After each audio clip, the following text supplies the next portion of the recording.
Thank you, Mr. Chair. Mr. Chair, may I inquire from the Department of Agriculture, can he make a brief rundown on the determinants of price of rice?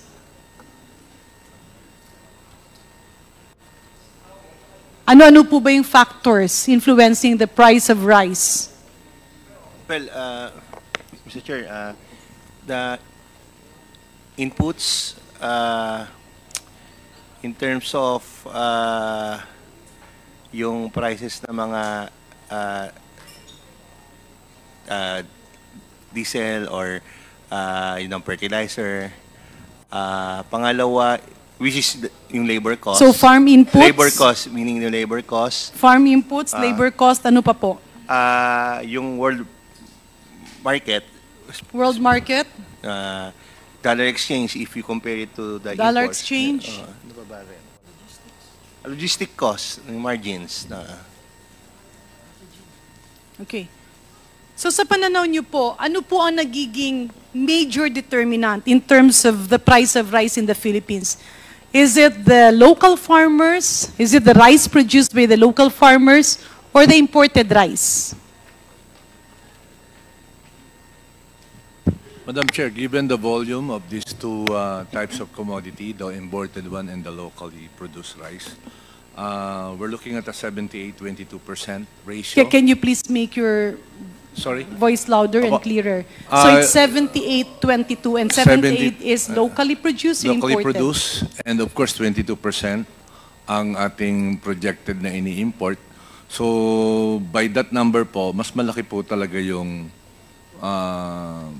yung impact ng local. So ulitin po natin, sa konsumo ng bigas sa Pilipinas, if we talk about the whole pie, 78% ng kinukonsumo ng Pilipinas, ng Pilipino, ay nanggagaling sa locally produced rice, Apo. while 22%, 22% is coming from imported rice. Do you confirm that? Yes, ma'am, DA? that's based on data po. Okay. So sa ganong sitwasyon, sino po ang nagde-determine ng presyo? Yung locally produced rice or yung imported rice? Hindi po yung producer ng rice, kundi yung pong merong mas malaking, elbow room, old leg room, or bargaining power in the chain, which is normally the ones in between the consumer and the farmer. Sir, Mr. Chair, can we request our resource person to answer direct to the point? Who is the major influencer of the price of rice? I would say it's the trader and those who are in the processing. By processing, you mean the millers? The millers, opo. Ibig sabihin yung mga kapitalista ng ating farmers. Yun po yung sa tingin namin na mas may malaking influensya sa ngayon. Ilan po ang total consumption ng bigas ng buong Pilipinas on an annual basis? Kukunin po namin, ma'am, para accurate lang po yung figure. Can you confirm the figure of 16 million metric tons? That's more or less the figure that we have, Madam Chair. Sorry, that's... Mr. Chair, with all the indulgence of Congarin, yung mga sagot kasi na more or less, i-compute pa namin, tagal na sa DA to, Mr. Chair, ba't ganun yung mga sagot nila, more or less, ko-compute namin. Di ba bago sila pumunta dito, Mr. Chair, it's very unfair for Congarin na ganun sagot niyo. Precisely, Mr. Chair, and you got it right. Opo. I really do not want to ask questions anymore, but I cannot feel the sincerity of the DA family, not the secretary, but the other representatives of the Department of Agriculture who has been frequently present in the Quintacom. Hindi po kasi ibig sabihin na kapag present kayo dito ay okay na. Ang kailangan natin ay yung puso at totoo yung intensyon na ibaba yung presyo ng bigas. Because it's a basic question at paulit-ulit na tinatanong yon. How much is our consumption of rice? I actually heard the figure of 16 million metric tons, I think, if I remember it right, from Secretary Kiko Laurel earlier today in Bulacan. So please confirm that kasi baka ibang sinasabi niya, iba naman ang sinasabi niyo. Nasaan yun? Eh di wala tayong solusyon dito. Ang total po ay 16,553,247 total utilization po. Kung saan 39,541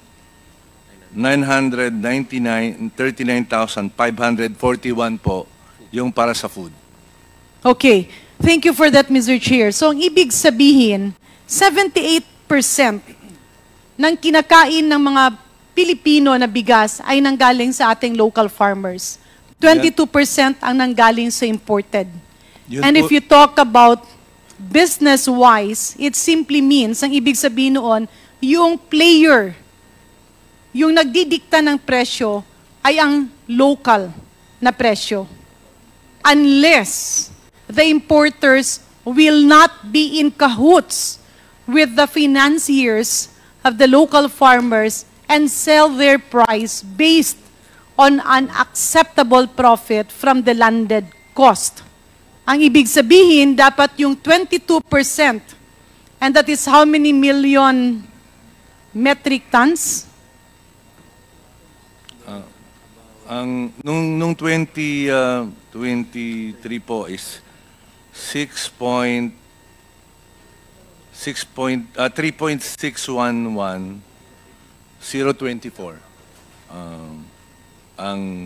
Nung Sorry, 20 6.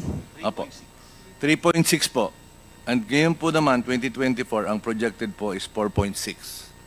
4.6 million metric tons. So Apo. that's roughly 46 million kilos. Kilos, apo. Tama po? Apo. Okay. Kaya ako ito pinupunto, Mr. Chair, kasi napaka-importante ng role ng NIA. Because if NIA can improve the efficiency of our farmers, then we will have a partial solution to the problem. Next, I believe that NIA was orienting us earlier, Mr. Chair, about the contract growing scheme nung palay. Bakit po nito ginagawa? Dahil nakita po dun sa previous Quintacom hearings na ang nagiging problema, yung farmers actually, konti ang kinikita, yung totoong farmers. Kasi, ang nangyayari ngayon, yung mga farmers, kontrolado na sila ng mga kapitalista who are taking advantage of them. Ibig sabihin, sila ang nagbibigay ng binhi, farm inputs, sila nagkakapital, at obligado silang yung mga farmers na sa kanila din ibenta. Can we confirm this from Administrator Guillen? Yes, ma'am. Tama po kayo. In fact, again, ang talagang tungo po ng programa ng contract farming, simula pa lang po yun. Pero ang end goal po niya is to empower yung ating mga farmers para hindi na lang palay ang ibenta kundi bigas. Yung makapture ba nila? Ibig sabihin, yung role ng mga kapitalista ay ginagampanan nyo pakonti-konti para malaki ang kita ng totoo, real farmers, and they will not be bound or tied by the dictates of those who would lend them farm inputs and seeds. Tama po yan, ma'am. Kaya nga sinisikap namin magtayo ng isang cooperative per town. Dahil tignan nyo po, kung merong sariling cooperative ang ating mga farmers, ma-empower natin sila doon, hindi naman din natin mawawala yung mga traders, nandiyan pa rin sila. Po. Kasi, again, ang target natin would be, in the end, complementation ng hindi naman competition talaga na matindi. Pero ang ibig nyo lang po sabihin is dahil yung farmer ay nakatali. Because napipilitan silang umutang ng napakalaki ng interest at hindi sila pwedeng magbenta ng tamang presyo ng kanilang palay. Kaya lubog na sila sa utang, ang liit pa ng kita, pero yung kumikita, ang hindi masyadong naghihirap. Kaya ito ngayon ang pinapasok ng NIA sa inyong rice contract growing program. Do we get it right, Mr. Chair? Yes, ma'am. Admin Guillen? Actually, In other words, will you confirm my statement that there is apparent collusion among financiers of our local farmers? Because they're controlling 78% of the rice being consumed by the Filipinos. Well, may control kasi sila, ma'am, dahil, Ano po yun, sir? pero kung ganito, ma'am, ang Hindi, idea. will you confirm it or will you say it's not happening? Well, sana nakikita natin, ma'am, nangyayari dahil Nangyayari kita siya. naman Kaya nga pinapasok nyo ito. Let me segue into my next question. Mr. Chair, may we ask DA, what is the main function of the NFA or the National Food Authority? Ginugol ko nga dito kaya lang kailangan ko yung confirmation nyo. Ma'am, sa ngayon po, primarily buffer stocking. It says protecting the interests of both rice farmers and consumers by ensuring food security of the country and on maintaining an optimal level of rice grain inventory to be sourced from local farmers. Which Tama is po ba buffer yun? stocking. Opo. Okay. So that is still their main function. Mr. Chair, balikan ko lang po ang previous Quintacom hearing. Nakitaan po ng ebidensya na nung tinanggal ang power ng NFA na lumaro sa market by having NFA rice retailers, nagkanda leche-leche ang presyo ng bigas. Can the DA family confirm this? Malinaw po dun sa lumalabas sa hearing. last Is it a time. yes or is it a no? You Yes, said- ma'am. Yes, ma'am. It's a yes. Okay. 2019, nagkaroon tayo ng rice tarification law. Ang ganda ng sinabing hinaing ng batas. Yung imported rice, lalagyan ng malaking buwis na taripa ng 35% para hindi maging kawawa yung ating local farmers. Pero may siningit na provision na wala sa Kongreso at ang nakalagay doon ay tatanggalan ng power ang NFA na magbenta ng bigas sa public markets. Can DA confirm this, Mr. Chair? Yun po yung batas. Opo. Is it a yes or a no? It is a yes. Okay. Nung tinanggal yung poder na yun sa NFA, can you confirm that what we are seeing is a collusion, price manipulation among the middlemen and the rice traders?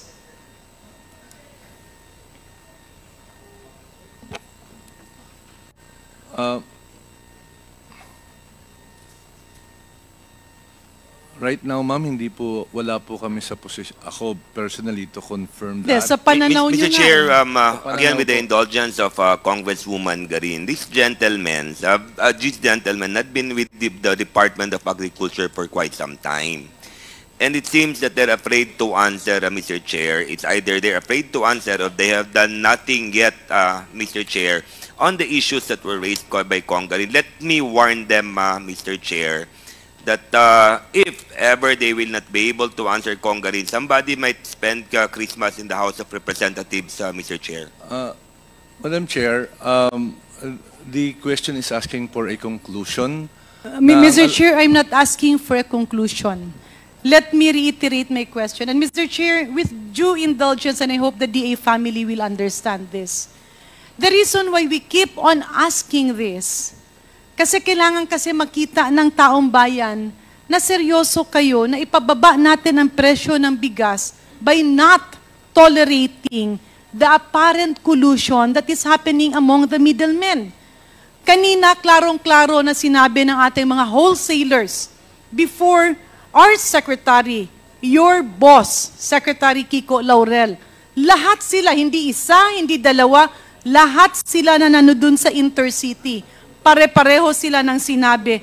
And we even have the list of prices that they were selling to retailers and middlemen. At ang sinasabi nila, ang presyo nila ay nasa 38 to 40 kilos. And even 45 per kilo. So ang ibig natin sabihin dito, Mr. Chair, kapag hindi natin nakikita yung political will, hindi matatakot yung ating mga nagsasabwatan sa baba. So to reiterate, I mean, we have here a great economist and a former president who also led this country and who understands the demand for rice and the pricing of rice. At meron ding mga ginawa nung kapanahonan ni Ma'am, kaya nakita naman natin yung paglaro ng presyo ng bigas. So we go back. when the NFA was barred from selling through NFA rice retailers in the public market, can you say that somehow the greatest contributor to increase in the cost of price is the apparent collusion among middlemen, resulting to a lower price among the wholesalers, but a very big increase in price sa retailer? To quote Mr. Chair, ang sinasabi kanina ng mga wholesalers, hindi namin maintindihan kung ano ang nangyayari. Kasi ang bentahan namin ay nasa 38 hanggang 48 pesos. Maximum na yan. Glutinous rice na yan. Pero nabibenta siya sa merkado at 60 pesos. The selling price is somewhere around 50 to 60 pesos. And everybody was confirming that. So may we again ask, Mr. Chair, the Department of Agriculture, nung tinanggalan ng power ang NFA na magbenta through NFA rice retailers in the public markets, nagkaroon ba ng tila abuso sa baba at collusion sa mga middleman na parang ang nangyayari is when the cat is away, the mouse will play? Kaya kanya-kanya silang pataasan ng presyo. Please respond, DA. Yes, there is an apparent collusion, given the scenario that we've discussed, Madam Chair. Mr. Chair, that's why I'm asking these questions again. Because we need to have greater voices, not only from members of Congress, but from the DA family themselves who are overseeing these things, and DTI, if we have a DTI rep here, and even the wholesalers, importers, farmers, and retailers. Kasi ang daming napagbibintangan dahil hindi pa kasing lakas ang boses nyo na aminin na may problema para magkaroon ng amendment ng batas agad-agad at mabigyan ito ng long-term solution. But let me go back, Mr. Chair. Nung nagkaroon ng panukalang batas na ito, na ang nangyari, problemado ang driver kasi may mga akusasyon sa NFA, ang ginawa ay hinulog ang bus. So if there is a bus with a problematic driver, you change the driver. You don't ban the bus. Kasi wala nang masasakyan. Ang nangyari dito, yes, nagkaroon ng mga akusasyon, pero pinatay ang kapangyarihan ng NFA na magkaroon ng impluensya sa market price. And Mr. Chair, may we appeal to the DA family to be noisier. Kasi, hindi kasi pwedeng hindi nyo sinasabi yung katotohanan na nagkakaproblema kayo and we end up blaming each other. It will be really better, Mr. Chair, if DA will do away with all their fears and call or label an apple, that this problem cannot be solved. It will be a repeating problem unless the government will be given an opportunity to enter the market once there are red flags on possible price collusion. Can we get that assurance from the Department of Agriculture? Yes, Madam Chair. In fact, last hearing po, binanggit po ng aming sekretaryo na hinihingi lang niya sa Kongreso na payagan na mabigyan ng pagkakataon ang Department of Agriculture at ganun din ang NFA na makapag-intervene sa merkado sa mga ganitong sitwasyon. Mr. Chair, for the record, Congress has always been supportive of that. Pero pagdating sa Senado, tila medyo natatamimi kayo, kaya yung ginagawang batas ng Kongreso ay naiibsan. Kaya kailangan nyong sabihin na merong malaking problema. To cite an example, Mr. Chair, may we inquire from the DA family, nung kapanahunan, nung mga nakaraang mga taon before 2019, magkano po ang increase sa per kilo ng bigas from the NFA warehouse to the rice retailer in the public market? Please respond. Yes. Ayun pong presyo ng NFA rice prior to RTL. No, I'm referring to magkano sorry. Margin po. Margin, yeah. 2 pesos po ang prescribed 2 margin. pesos per kilo. So if NFA is selling it at 25 pesos to the public market vendors, the market vendors that are accredited by NFA are selling it at 27 pesos. Subalit, Mr. Chair, ipinakita nung nakaraang Quintacom na nung binili, nawalan na nga ng poder. Pero siyempre, andun yung bigas. So binenta nila, not through bidding, but through negotiated procurement, to big businessmen, to wholesalers who bought it at 25 pesos and sold it retail at 45 pesos. Yung 2 pesos per kilo na tubo ay naging 20 pesos. At alam na alam niya ng DA. Eh bakit hindi natin ito ilatag sa Senado? Because I'm sure, Mr. Chairman, members of Senate would do their share. If the DA family will be very transparent in telling them that there is a big problem. Hindi kasi pwedeng dito sasabihin nyo, ay, oo, may problem.